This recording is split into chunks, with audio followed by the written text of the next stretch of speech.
Because we're addicted to eating in this lifestyle. We want to eat every 2-3 hours. And that's one of the biggest impediments that I find in teaching people how to fast.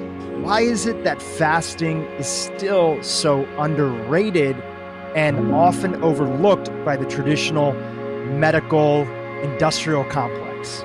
Well, it's because fasting is not sexy. There's nothing fancy. There's no drugs. It's just fasting. So people think, oh, come on, that's nothing, just not eating. And how can I get better? Because they also don't understand that when you don't eat, you're bringing in a whole new biochemistry. They don't understand that. They don't know what fasting really does.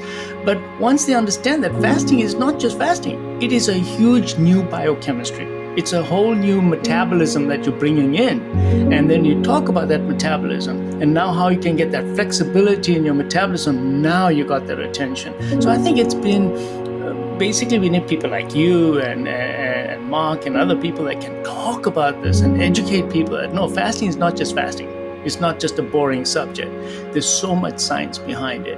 And also the other thing is, traditionally we've been fasting as you know, in the Hindu religion, Buddhist religion, Christianity, and also in Islam, we do fast. And it has been linked more to the religiousness rather than the science, when actually there's a lot of science behind it.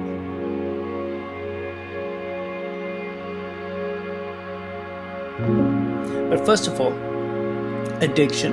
You get rid of addiction because we're addicted to eating in this lifestyle. We want to eat every 2-3 hours. So we get addicted to the foods, the patterns. We change our circadian pattern of eating and our hormones in our body. So the addiction has to stop. And that's one of the biggest impediments that I find in teaching people how to fast. So I want to get rid of that addiction. So that's one big thing. The second big advantage is what I call metabolic flexibility, that you're supposed to be using another part of your metabolism. So you're getting out of the glucose and out of the sugar and now using another physiology, that there are other substrates that you can use for energy in your body. And that gives you a healthier and a better metabolic pathway. You can use one or the other. It's like having a car that can run on 2 different fuels. So, and that has a whole bunch of advantages associated with it. And the third thing is that once you start fasting and you start changing your hormonal status,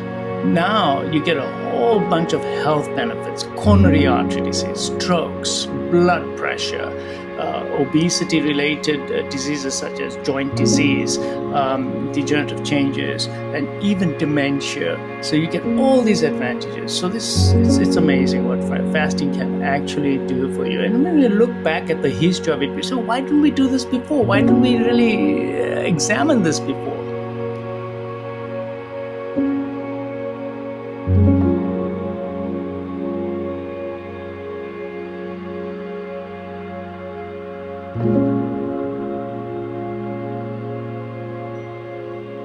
Thank you.